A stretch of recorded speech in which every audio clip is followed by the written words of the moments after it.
Hey guys, it's Kayla. Welcome to my channel, or welcome back if you've watched some of my videos before. Today we're here for the September TBR. And I don't know if you can tell, but I've transitioned to fall in all aspects of my life. I don't know if you've seen my Instagram, but I transitioned to fall on there at the beginning of August because that is who I am. I love the fall. I hate the heat. I love everything about fall, the spices, the scents.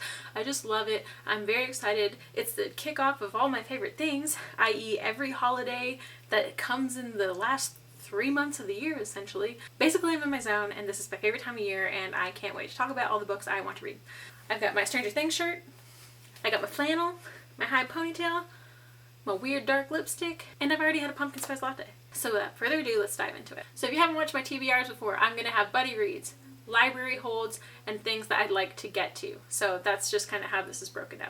A lot of buddy reads this month, a lot of buddy reads last month, a lot of buddy reads literally all the time. So the first book that I plan on finishing in September is Words of Radiance by Brandon Sanderson. This is the second book in the Stormalong archive, and I'm reading it with the Stormalong 2020 gang. Links will be down below if you are curious and you want to check out the live streams and want to discuss these books with us.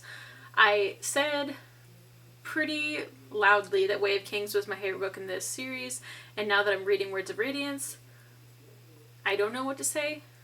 I love this book so much. It is way funnier than I remember it being. I think because I was so involved in it the first time that I was just trying to binge it because I needed to know everything that happened, that I didn't stop and smell the roses, if you will. There just are so many really funny moments, and there's also so much action, and unlike in Way of Kings where you have to get through a few hundred pages of learning and not really knowing what's going on and starting to get to know the characters, in Words of Radiance you dive right in, hit the ground running, and things are just happening from jump. And so it is just a better paced book, and also all of the characters are together in it essentially, and so even when you switch POVs, you're still seeing things about other people, and you're also getting to know each character through another one's point of view, which is also really cool. And I just love it, okay? I just love it. And if you haven't read the Stormalong archive, what are you doing? Please read it. Please read it. That's all I have to say. PSA, please read Stormalong archive. The next buddy read that I plan on reading is with Michael Nip's Patreon group. And this is going to be a continuation from last month, where we continue on in the Farseer trilogy by Robin Hobb. We're going to be reading the second book in this, which is called The Royal Assassin. This book follows a character named Fitz, who is learning to be an assassin. He is the bastard of one of the princes of this realm, and it's really character driven and also very politically focused. This is not going to be a fast-paced book, but man, did I love the first one. I haven't filmed my wrap-up yet, but I have really high praises for it, and I think if you like books that are based on action, this probably wouldn't be the book for you. But if you like character focused, and if you like examinations of different characters as well as the politics behind it and just like the classic fantasy style of book, I do think you would like this. The prose is really beautiful, and I can't wait to see what happens with this in the second one, because the first one had me crying every other chapter. So another buddy read I plan on taking part in is a read-along of the book Crime and Punishment by Fyodor Dostoevsky. This is a read-along that's going to be hosted by Danny from Spinelli Speaks and co-hosted by, I believe, Christy Lewis and I believe Victoria from A Musical Bookworm. I will link that also in the description box. There's a lot of stuff in my description box this time. This read-along is going to be taking place between September and October, so you'll have 2 months to read, I believe, about 500 or 600 pages, I'm not sure exactly, but somewhere in the realm of that, where we dive into the chapters, really break it down, really discuss Fyodor Dostoevsky and just the book in general, and it's really awesome. I've really loved doing it with Stormalong, and I think doing it with a book like Crime and Punishment will not only help you understand what's going on in the book more because you're discussing it with other people, but it'll help you retain the information as well as increase your enjoyment of a book. So even if you're not like a huge fan of it, discussing things with somebody really does make it better. I don't know. I personally really like buddy reads. It's one of my favorite things, and that's why I have so many.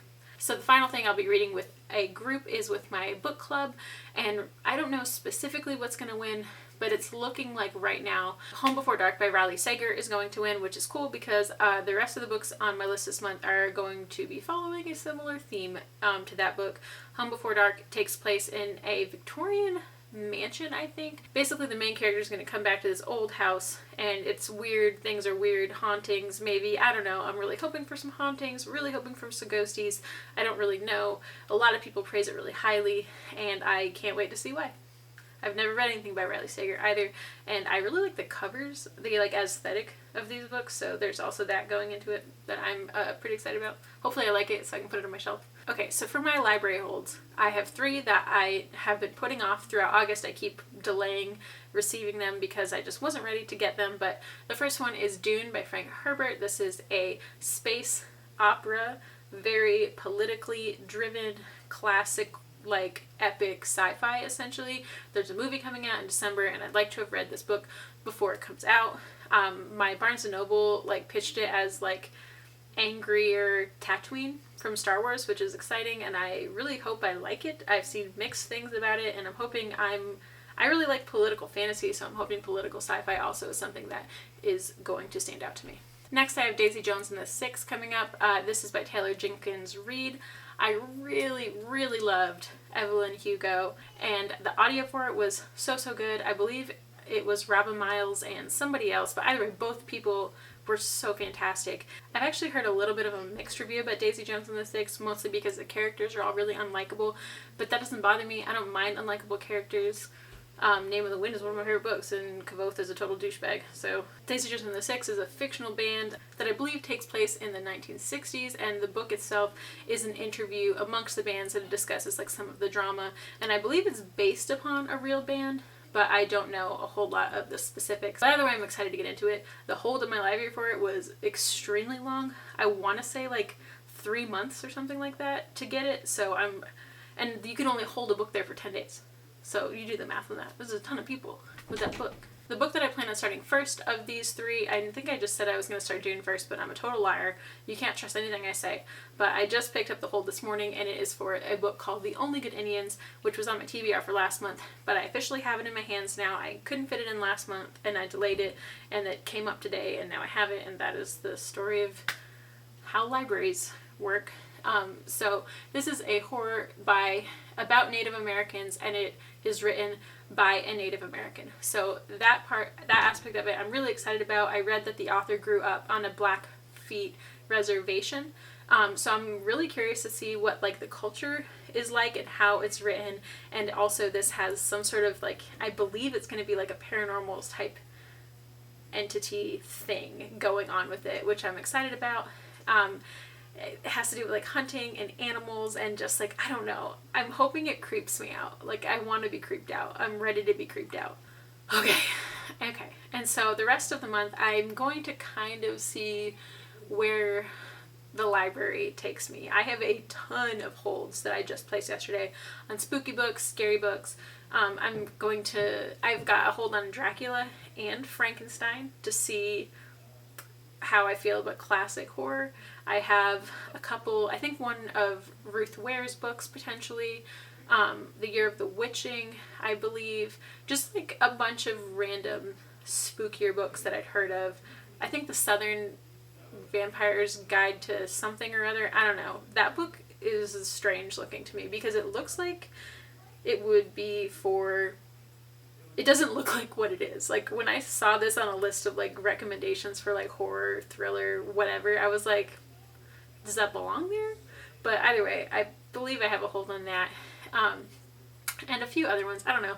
I'm just going to kind of play it by ear, and then I have a couple NetGalley arcs that I probably should read sooner rather than later because, yeah. And finally, I'm going to continue on my Stephen King binge, and this month's book is Salem's Lot. Don't know a lot about this one either. I know there's vampires, and it probably takes place in Salem, would be my guess. So, I don't know. I read a New England town, and it's called Salem's Lot, and I'm assuming it's Salem, Massachusetts, but I actually don't know. I couldn't tell you. I have no idea. I have no semblance of an idea of what this book is about. Leslie from the Nerdy Narrative raved about it, and I've heard fantastic things about it. I've read The Shining and Misery, and I've heard this one is one that stands up with those two, so pretty exciting. Can't wait to jump into that, and I believe that is it. Other than I'm going to try to leave some time open for mood reads, which might seem crazy, but I'm not supposed to finish a bunch of these buddy reads this month, so who knows? We'll see what I do after that. I don't want to set out as many books as I did last month. I did finish quite a few of my books, but I didn't finish all of them. So if you have any spooky book recommendations, please let me know. I already said this once, but definitely books that have a paranormal, ghost, haunted house, potentially maze, escape room style situation. Those are some elements that I'd be really interested in checking out, or just like a book in general that you think is really good that I should pick up. I've been asking around, but nobody on my bookstagram apparently reads scary books, and I've got literally a single recommendation from one person. So like, comment, and subscribe if you would be so kind. Hit the notification bell if you would like to see more content from me